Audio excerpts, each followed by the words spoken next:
What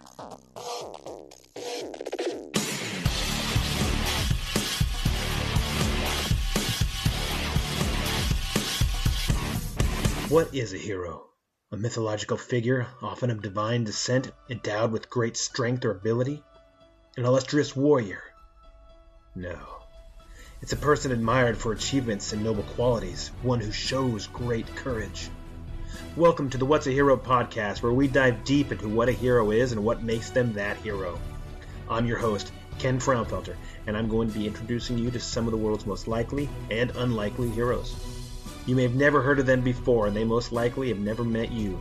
But they all have one thing in common. They are ready to do whatever it takes to help make you better, even if it means sacrificing everything for you. Let's get into it. Welcome back to the What's a Hero podcast. This is going to be part 2 of my interview with Ron Gutekunst. We're going to be chit-chatting about life back in the States. He was over in the Middle East. He's going to be going back to the States, and a little some fun little stories. So let's get back into it. So going back to, I guess, Las Vegas, you're there. You're doing your plumbing thing. You're still a young guy. Yes. You're getting into your early 20s at this point, and you're going through life, and it's getting to be the early 80s. Yes. I would assume, right? And 79, I think, was a good year. So why was 79 a good year? Well, I met this young lady. She was also in the military, and I met her while I was working the night shift. She would come in and get there before everybody else, and she worked the admin portion of the civil engineering, keeping track all the records of man hours spent on this type of work, or man hours working on changing out light bulbs and things like that. Mm-hmm. And so I met her and kind of got interested. We, the young lady, I believe her name was Pamela, her and I had a friend that we kind of talked to each other and said, well, what's the story on her? What's the story on him? Things like that. Oh, so you guys would ask the same question, just, yeah. Did you know that you were asking the same question? No, because so you didn't realize you were mutually attracted. And sure. So Cindy was the lady's name. And I'd asked Cindy, well, what's the story on the Pam? She goes, well, I don't know. Well, is she married, single? Does she live on base? What can you tell me about her? She goes, I'll go check. It was about an hour later. She comes back and she goes, well, I think that she's married, but I'm not sure. I think she has a little daughter, or she's a mother. I said, oh, rats. I said, well, does she mess around? Even if Pam would have said, yes, she would mess around, I would say, no, I would not. I'm not that type of person. Right, but it's, yeah. So later on, Cindy found out that Pam was married, but she was in the process of getting a divorce. I thought, ooh, she's a good-looking babe. And, so you're reveling in someone else's misery. That's nice, Ron. Yeah. I thought, well, So, things went on, and I started talking more to Pam, and she was in one area of the building, and I was in a different area of the building. And she'd walk by, and I'd be looking out the bars, because there was bars on the room that the emergency dispatcher sat in, and I was filling in that position. Mm-hmm. And she'd walk by, and I'd go, real. And she'd kind of like look at, what the heck is going on? And I'd snicker. Oh, it's you. Oh, no, it's not me. Not me. But we became friends, and then took one giant leap. I said, would you like to go out on a date? She goes, yeah, I wouldn't mind. Okay. So we went out on a date. I took her out to a nice restaurant. It was a German restaurant. And this is in Las Vegas still? Yeah, in Las Vegas. And she liked it. It was the first time I've ever been to that restaurant. I think it was the only time I've ever been to that restaurant. But had a good time, and then went to a drive-in theater. So for those of you that don't know, a drive-in theater, you drive in your car, you pull up to there's a little stand right next to it. There's a slot for every car. You stand up, and you can there's a time when you just take this little box and you hang it in your window. And then later on, it came to the point where you can just turn your radio, and that was what you were hearing. That's where you heard the the movie that you were watching, a big old screen. So if you're listening to this, you don't know what that is, there you go. So you go to a drive-in movie. What did you guys see? We went and seen Clint Eastwood doing Dirty Harry. First one, the very first Dirty Harry. Yeah. Harry. And she sat next to her door, and I sat next to my door. So here we are in this 1964 Ford Galaxy 500, kind of a big boat. Mm-hmm. And there had to be at least 3 feet between us. So again, she's sitting by her door, I'm sitting by my door, and a big old opening in between us. Stay on your side. Yeah, it's like, you're not coming over here. So I dropped her off later that night, and then I thought, I really like this lady. I'll pursue her. And she was in the process of getting a divorce, and we kept everything, nice and casual. I got to meet her daughter. First time I was ever invited to a girl's birthday party, her daughter's birthday party. So how old was her daughter at this point? Her daughter was, I believe, 3 years old. Okay. Just turning 3. So it's like, wow. I don't know if I can deal with this. But it was, once I met her daughter, it was like love at first sight. I loved her mom, but I loved her daughter also. It was like mutual. Ooh, I like her. We can do this. We can play together. Bring back my childhood in me. So we dated probably for 6-8 months, and then I got a choice to get out of the military or re-enlist. And I thought, okay, if I re-enlist, I went ahead and put in the paperwork for that. I got approved to re-enlist as a plumber. But the only thing I didn't get approved for was to have it moved to a different base. So I was going to be stationed at Nellis Air Force Base again for another 4 years. Okay. And I really did not like the base. I didn't like the desert, so I chose no. They said, well, you've already been approved. You have to take it. And I said, no, I don't have to take it. According to the rules, I can get out if I don't want to stay in. So I got out, and I drove all the way from Las Vegas back to Ann Arbor, Michigan. And that 1965 Ford Galaxy 500. Shortly after I got home, the vehicle brakes went out. I'm driving down this hill and the brakes go out. And it's like, oh my gosh, I have no place to stop. It's a downhill ride. And I had so much fun on that little ride because I'm blowing the horn on the car and trying to get it down into lower gear. And to slow yourself down. Yeah, it didn't work. So I went right across 3 lanes of traffic, and the Lord was watching over me because there was nobody coming, either way. And I just drove right on through. And normally that road is rather busy.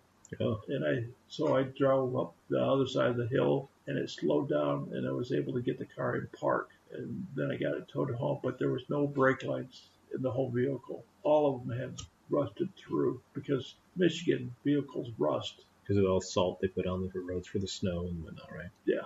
So it shot that. So here I am without a vehicle and without a job now too, because you came home. Well, yeah. Got out of the military. The neighbor across from my mom and pop's. My mom and pop moved into Ann Arbor my senior year of high school, and the neighbors knew I was coming home. And Mrs. Scott kind of was the community busybody, and she came over and she goes, well, Ron could apply for the University of Michigan Department of Safety. And my parents go, well, what is that? And they go, well, it's the university's police department. Well, we'll tell them. So I got home and they told me. I said, oh, where do we sign up? Where do we put in the application? Right. So, but, I did the interview with University of Michigan. But prior to getting out of the military, I took did an interview with Las Vegas Sheriff's Department. And that was kind of enjoyable. You had to do the agility test. The first testing was you did agility testing. And there was probably 200 people that took the test. Wow, yeah, okay. There was quite a few people, and there was about 70 people that passed it. So 200 down to 70. Some people couldn't get over the wall. I didn't have that problem. It was getting through the little... it's the low stuff that bothers you, huh? Yeah. Those concrete tunnels and going through those, oh my gosh. But the Air Force kind of like trained you for it, so it was no surprise to crawl hands on knees and get through there. Where Pam, my wife, my fiance, my girlfriend, she would have had no problems. She could have ran through there. Yeah.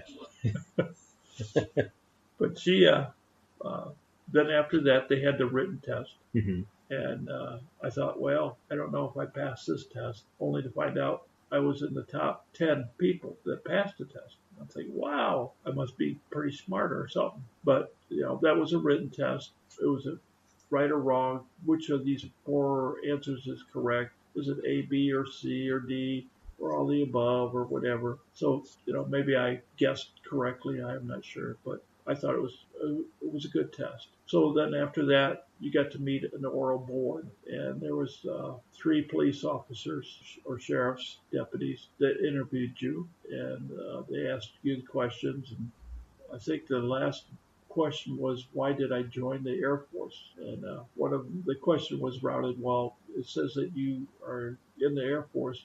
Why didn't you join the Marines? And I dearly love the Marines, but I said, well, the Marines just kind of like grovel in the mud and dirt. I don't want to do that, I want to use my brains. I want to be... So you became a plumber. Yeah, I want to be a weekend plumber. Be a plumber. So I got approved, or I got accepted. Mm-hmm. Said, we're right now hiring people. You're in the top 10. We'll have you go see the psychiatrist. Oh, that's what did it. Yeah, I went there and saw him. He goes, okay, we're all done. They show you the ink blots with, what do you see? Oh, I see a butterfly. I see, right. The Rorschach test. Yeah. Yeah. And so got done with that. And the guy was smiling. I said, well, how'd I do? He goes, well, Ron, how do you think you did? I said, I passed it with breeze.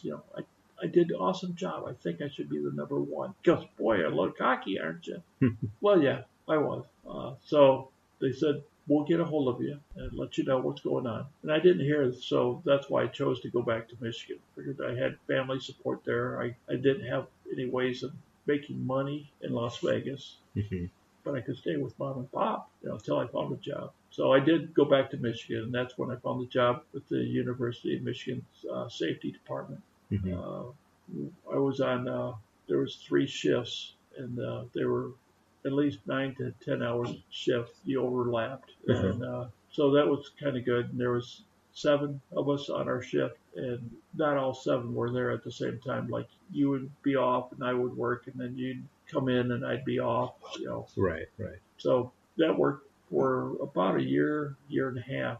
And then Pam and I kept in contact with each other. And I think she talked to my dad more than she talked to me. She'd call the house and talk with Dad for 2-3 hours. Dad enjoyed talking to her, and he goes, you really need to marry this girl and bring her home. Like, Dad, stop it. So Pam finally came to Michigan. Was she was still in the Air Force at this point? Yes, she was still in the military. She was, I believe, a staff sergeant at the time, or buck sergeant. Mm-hmm. But her and Melody came to Michigan. All right, so you're working at the University of Michigan. You are public safety there. So that's the campus police, in other words, correct? Yes. And so what all were you doing there? Were you a patrolman? Were you a... You were a patrolman during the night, or not night, but say from 4 till 8 o'clock, 4 in the afternoon till 8 o'clock in the morning. You're basically a patrolman. If there was any problems, you would take care of those problems. You did reports, you did investigations on some things that you found. During the day shift, that was when most of the investigation was done by the day shift. They would go investigate crimes. Some of the best crimes I ever thought was students were very challenging. When I say challenging, I'm referring to things that I would have never thought of they would do. Like University of Michigan has vehicle parking passes that you display in your vehicle. Well, some people that were doing arts and crafts in the university were making duplications of the parking pass. Oh, they're being, what do they call that? They're being, I guess, entrepreneurial. Yes. With their skills and abilities. Yes, and so you'd find periodically you'd run across a vehicle. You were checking vehicles to make sure that people weren't living in them or things of that nature. But in the parking areas that were restricted to parking permits, you'd go in there and you drive by and you see the permits. Well, sometimes they would stand out like big, bold, hey, look at me, I'm not a legal parking pass, things of that nature. But that would get turned over to the day shift. They would in turn contact that student and have him or her come in and talk to the directors or to one of the senior officers. And normally they get a bad, you're not supposed to do that type of thing because they are paying college tuitions. Right. But it doesn't come with parking permits Right. included. So that was kind of fun. So getting to be a police officer there at the school, and you were mid-20s at this point? I think I was like 21. Early 20. Okay. Yeah, because I got out when I was 21, Mm-hmm. and because I went in when I was 18, and it was a 4-year hitch, so it'd been about 22, 23 years old. Okay. But yeah, I And was. so you worked there at the college there for the rest of your career, is that correct? Well, I worked there for only a couple of years. Oh, okay. About my second year as a patrolman, I invited Pam, the young lady that I talked to you about in Las Vegas, that had a daughter, and her and I talked quite a bit. I invited her to Michigan to meet my parents. She had introduced me to her mom, who lived in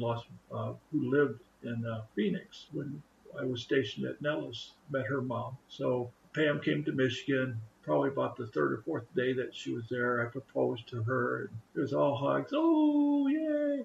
And your dad was proud because he already told you you're finally doing something he told you to do. Well, yeah, we waited till we were over there, and I introduced her to Mom and Dad. And, about the third, fourth day, then I said, Mom, Dad, Pam and I are going to get married. Yay! Yay! It's about our time. Yeah, I told you she was a nice girl. You should have married her long before this, and you've been dragging your feet. But right. The normal things that Mom and Dad give you approval for. Right. So one of the questions was, here she is, a single mom of one, and do I fully understand what's going to happen when I say I do? It's not just I'm marrying Pam, and her and I all have a lifetime together, but it also includes her daughter, Melody. Melody was about 3. She was going on 4. So she was just a young kid, and she came in the first time my parents and family met. Melody, she won the hearts of my parents. Yeah. She walked in, and my brother was sitting on the couch with his wife, and she took her shoes off at the door, walked in, and goes, "Where's your tail, Duck?" And everybody looked at him and started laughing because he turned all shades of red and got embarrassed. And, here this 3-year-old kid asking for his tail, show him his tail. Why did she say that? Why? Probably because her father or future father prepped her for that. Okay. Just remember, Uncle Don, he has a tail. He's a duck. Remember Donald Duck? Oh, Don Duck. Yeah, Don Duck. So when she came in and she said that, she won the hearts of my parents as well as my brother. And then she even went further. She climbed up on my dad's lap, and her and him would sit there and read books. He would read the books to her. And, it wasn't for 15, 20 minutes. We're talking 2-3 hours. Wow. I've never seen a kid that would just sit still and look, be in his arms, and he'd sit there and read her the book, and she was all so happy. And then she'd try and read him a book, and she was pretty good at it because she knew the books because of so many times of being read to her that she could read it out. Right. She knew when to get the pages turned and get ready to go. And yes. Yeah. And she couldn't read, but she could do it, or she did it. She really was a big factor. She made them smile, which, they accepted her right then and there. There was no questions as far as she's somebody else's kid, or she's, She got welcomed into the family quick, huh? Yeah. Mm-hmm. It was. So you and Pam got married shortly after this? Yes. In Michigan? In Michigan. We went and got the blood test. It takes 3 days in Michigan, so you get the blood test, and then you file for the marriage certificate. And then it was Monday morning. We went to the Justice of the Peace, which is at the courthouse, and we went in and talked to the Justice of the Peace, Pam and myself, and everybody else sat outside, which was my parents, my brother and his wife and my one sister, Susie. So they're sitting out there, and Melody gets up and starts doing the hokey pokey out in the middle, out in the hallway, out there doing the little hokey pokey. And right across the hall from the judge's office is a trial, and the jury can see this 4-year-old doing the hokey pokey. So the door's open to the hallway, right? And they all have big smiles on their face watching this girl that they don't know doing the hokey pokey out in the hallway. And my sister Susan, who was attending the wedding, told Melody, you need to go stop and sit down. And Melody stopped and looked at her and said, who put her in for boss? And then went and sat down. Was this something that the jury heard? Yes, and they were chuckling. They were laughing at this, and my sister got a little embarrassed. She did what she was told. She stopped and went and sat down. That's one of those things where you can only imagine they're at a murder trial or something, and they see this little girl and they're laughing during this. I don't know if it was a murder trial, but just the thought of it would be pretty funny. Yeah. So you guys get married, and you guys are there, and you're working at the University of Michigan. Correct. And Pam's still in the military? Yes, still stationed at Las Vegas. So we talked about it, and at that point, we decided that it was easier for me to move to Las Vegas than it was for the girls to uproot from Las Vegas and move to Michigan. Right. So with that in mind, just before Melody's birthday, I believe it was her fourth or fifth birthday, I moved from Michigan to Las Vegas. Mm-hmm. I did it in 3 days by myself, driving all the way. I got there on a Friday. Unbeknown to me, the shop that I used to work for, they were having a shop party. The shop, the plumber, or the plumbers, the unit you were with? Yeah, the Air Force. The plumbers were having a party or picnic, and they invited Pam and myself to attend on Saturday. Uh-huh. So I get there Friday, kind of out of it, a little too much driving, tired, but anyways, got up. We went to the picnic, and Melody had so much fun. The whole theme behind the shop was for family fun. And Melody got up to bat, and she hit a home run. And it was like, oh, she's running around the bases, She gets the first, she gets the second, she gets the third, she gets the home, and she's, and she was so excited. Top of the world. Yeah. Her day was made. Well, later on that evening, Pam's day was not made because potato salad is made with mayonnaise, and if you're not really careful and it sits out in the sun, it will get Sure. We can all imagine what it does. Yeah. So she got sick that night. Uh-huh. And so here I am, a newlywed, Joe. Yeah, new dad. And so Pam's mom, who lived at that time now in Las Vegas, came over to watch Melody. Mm-hmm. And I was taking my wife to the first medical station I could find, first hospital. Right. So it was like 5 minutes down the road. So I loaded Pam up, and we went to the hospital. And about 10 minutes later, they said, well, we can't help her. What do you mean you can't help her? Well, she's military, so she needs to go to the base. Oh, you guys are kidding me. So drove over to the base, and they wouldn't let me on because I didn't have a military ID or right. dependent pass. So they finally let us through and went to the hospital. Pam stayed overnight, and it's kind of like, what am I doing? So I was able to finally go pick her up, I believe Monday morning. Right. And then we went and got an ID card for me.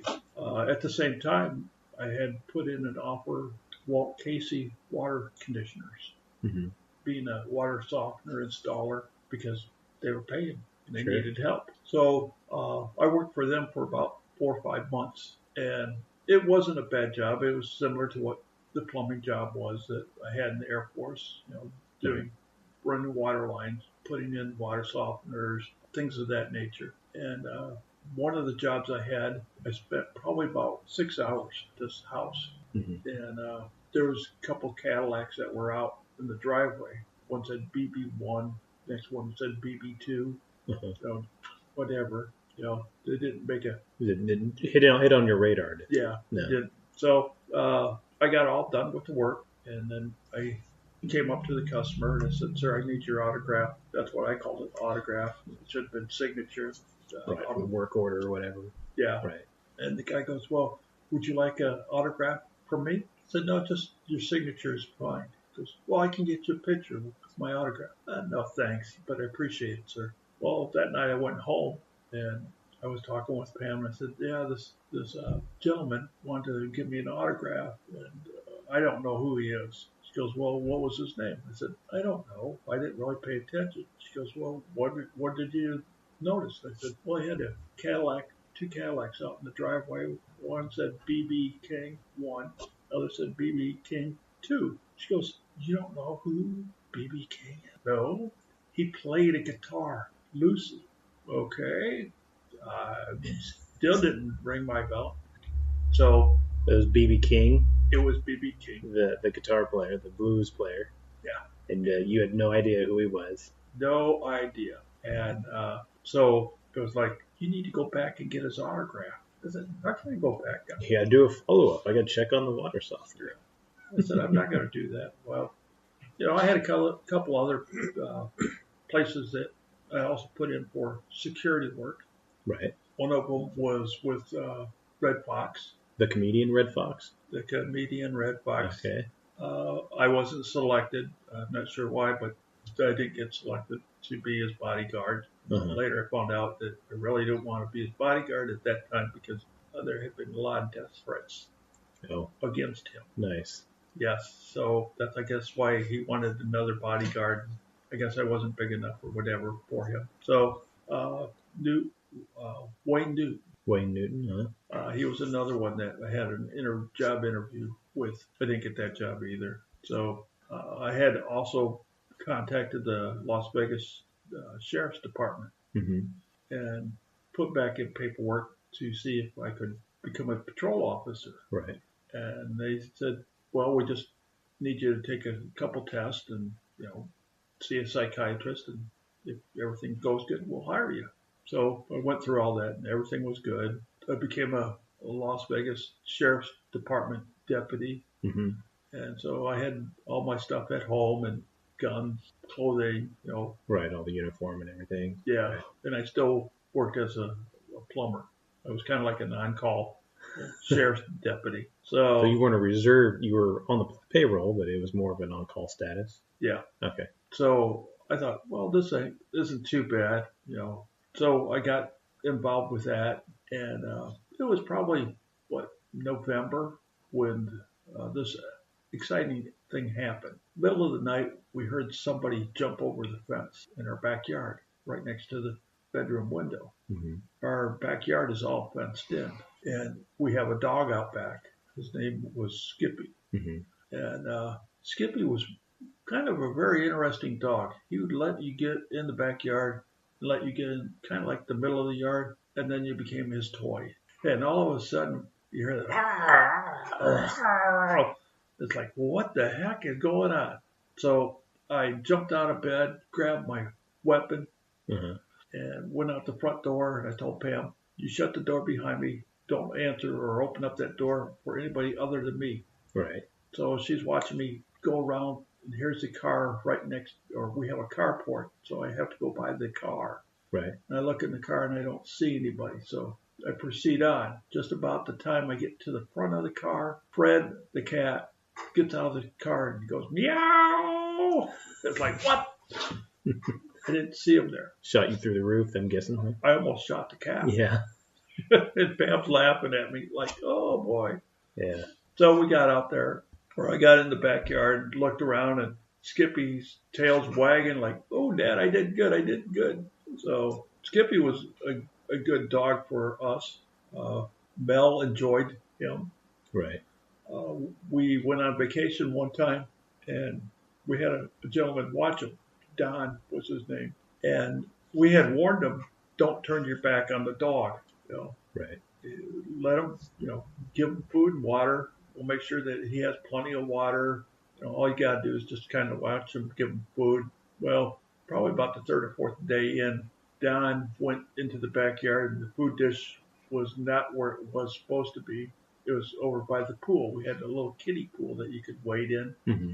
That it was full of water, and Skippy would go in there and drink water, or he'd go stand in the pool. Just and cool off. I mean, you're in Las Vegas, so you might as well. Yeah. Yeah, you need something for the dog. And so he'd get in there. But this time he let Don go in the backyard. Don walked over to the pool, which was probably about 20 feet from the gate. Right. And he had his back turned, and Skippy got behind him. Mm-hmm. And she started growling at him. I was like, oh, my God. Don was able to get out of the backyard without much more problems. But Right. he goes, I'm not turning my back on that dog again. Skippy was good, though, like I said. So. That's funny. So you guys are in Las Vegas. You're working part-time for the sheriff's office. You are also part-time plumber, and that's it, right? You're good. Yeah. That's where you stuck your career at that point for the rest of your No. life. No. Okay. No, unfortunately. When I worked for the water softener place, you would have to work weekends. Mm-hmm. And this lady called up. She was the dispatcher for the water softener company. Right. And said, well, this place, they have a leak on their water line, and they want somebody out there. So I went out there and I fixed the water line. And then right after that, heading home, I get another call that there's a water leak over at this other place. So I bounced around to like 3 or 4 different jobs on Saturday. Monday, I went in and turned in my timesheet. And the boss looked at my timesheet and goes, so why did you go out and work on these on Saturday? Well, the dispatcher called me and said that they needed to be done. He goes, these were minor things. They should have waited till Monday. I'm not paying you for it. So that didn't settle too good with me nor with Pam. So Right. we decided we're not going to work for this company. So Monday morning, went in there and turned my truck. And the guy goes, what are you doing? I said, I'm leaving. I can't work for you because you won't pay me the overtime. You're not going to pay me. Why would I want to work for you if you're not going to pay me? There you go. Yeah. And I don't think he understood what was going on, but I didn't want to argue with him. He goes, well, I haven't inventoried the truck. And I said, well, whatever. Just send me my paycheck or give me my paycheck, and we'll call it even or whatever. I had no more than gotten out to the truck, and Pam said that the lead plumber at Nellis Air Force Base had went to civilian personnel and wanted some plumbers, and I was a by name request. Oh, nice. And I said, I hadn't even applied there. Right. She goes, well, does that tell you anything? Sure enough, I went and applied, and I got the job working for my boss that I used to work for when I was in the Air Force. Right. And you're a civilian now. Yeah. Right. And he goes, the job's not changed, Ron. You're going to do construction work, things of that nature. Things that we did in the Air Force, installing water lines, sprinklers, Gas lines for mobile home parks. Yeah, you name it, we did it. So I worked for them for about a year and a half before Pam got orders to go to Mather Air Force Base. And so we moved to Mather, and that was okay of an assignment. Pam and I separated. Our marriage kind of, I don't want to say disintegrated, but it just kind of disintegrated through no real problems. It wasn't because of money. It wasn't because of all the other stuff that normally affects something like that. Yeah. It just fell apart. It fell apart. I worked too many hours. I didn't pay attention to Pam. I didn't pay attention to her needs. I kind of faltered as a father. I'm not really sure what all happened other than I was going to work, and then I'd go to school, and then I'd study, and then go to bed, and get up at 3 o'clock in the morning, go to work, about 4 o'clock in the afternoon, come home, change, go to school till about 9 o'clock at night, come home, and this was Monday through Thursday.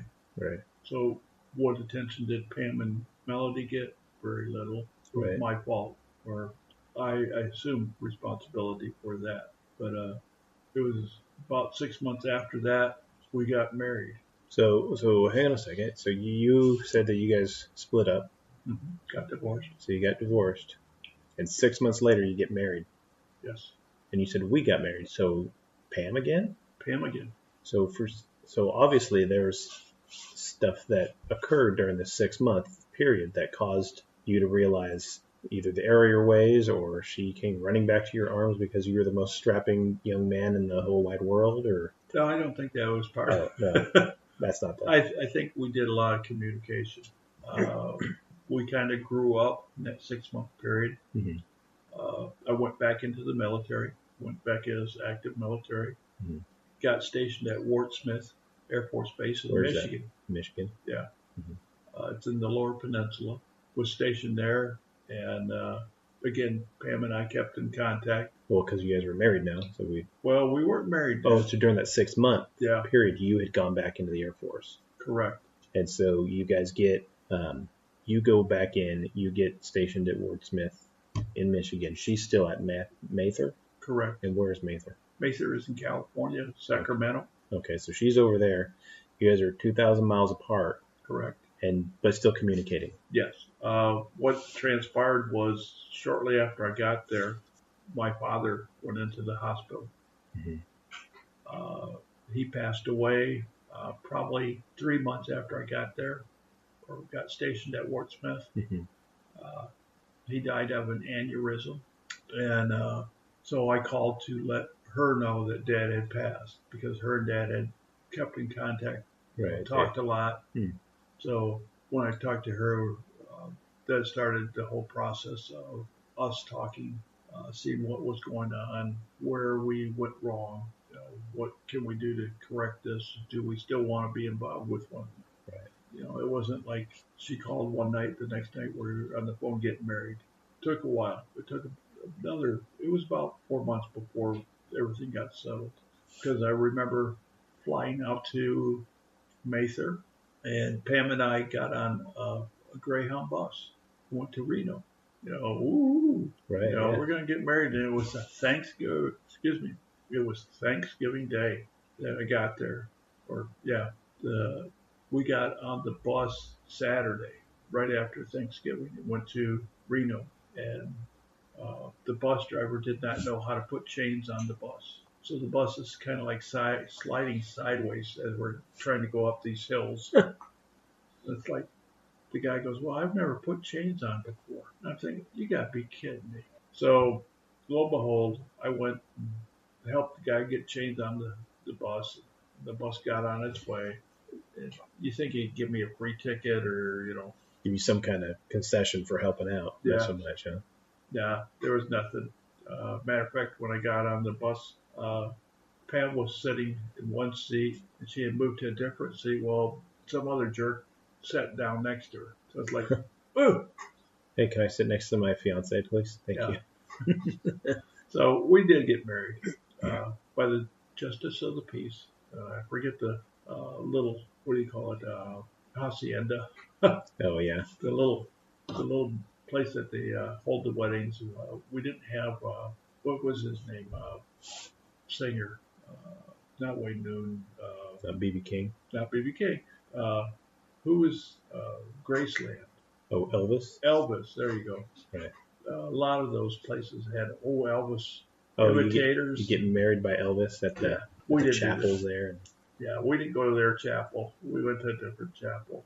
Uh-huh. So, 2 days after Thanksgiving, we were married. So we went back to Mather Air Force Base, where she was stationed, and spent a couple days, and then I flew back to Michigan. And we had talked about what should we do. Pam was not real happy with the base that she was at. Right. Things that transpired there she didn't really like, and she decided that we needed to make a decision one way or the other. Either get out of the Air Force or stay in the Air Force, but go to Michigan. Right. And so we chose to stay in the Air Force, and she went to Michigan, except they wouldn't let her go as an active duty military person. They said there's no manning needed. There's no openings for her position there, huh? Yeah. Yeah. And so she goes, "Well, I'll get out." I said, "Well, you don't want to do that. You're in line for a tech sergeant. You're going to be a tech sergeant." She goes, "No, I want to be with my husband. He's in Michigan, and that's where I want to go." Well, you don't want to do that. So when it came down to it, she told him, "I want to get out of there. active duty Air Force, but I want to become an IMA. An IMA, if you're not familiar with it, it's a reserve person. Mm-hmm. But in reserves, you do 1 weekend a month and then a week during the summer months. Right. Well, an IMA is an individual that goes to a base and takes over a position of somebody that's being deployed. Oh, okay. So in her case, she was civil engineering. She was controller, Mm-hmm. manpower. She would tell people where they were supposed to go, do jobs like that. So when she got to Fort Smith, she came and I introduced her to everyone. And my boss, and she goes, yeah, I'm an IMA in the reserves, and if you need some manpower, you can request me. It doesn't cost the base anything. Right. And he goes, we've been asking for manpower, and we've not gotten anybody. He goes, I just lost 3 people last week, and now I can't get people. And she goes, well, I can work for you. All you got to do is request the manpower. He goes, well, you just show me how to do it, and I'll do it. Yeah, tell me what button to click.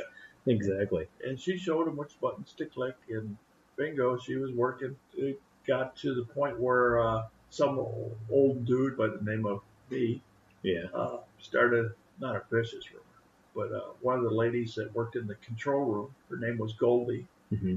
She was probably in her 60s, 70s. And so she was talking to me, and she goes, so how old is her? What does your wife look like? I said, oh, she's probably about 5 or 6 years older than you. So I'm just saying that she's 75 years old. Right. And I said she kind of walks with a limp, and she has a cane, but I think she's okay. She looks hot, not as far as the temperature wise. Goldie goes, oh, I can hardly wait to meet her. So it was about a week later, I introduced Pam to Goldie. Goldie was so upset with me. You lied to me. You told me. I said, no, I'm teasing you. I'm teasing you. Said, oh, okay. Are you really 75 years old? Pam goes, no. I always find people that are very gullible. Sure. This has been the What's a Hero podcast. I'm your host, Ken Fraunfelter. Join us in episode 7, where we will continue our conversation with Ron. You can find us on Instagram, Twitter, LinkedIn, the ever-famous Facebook at What's a Hero. We're also What's a Hero podcast.budsprout.com. Remember, tell your story and listen to those who have a story to tell as well. You never know what might encourage you and who you might encourage.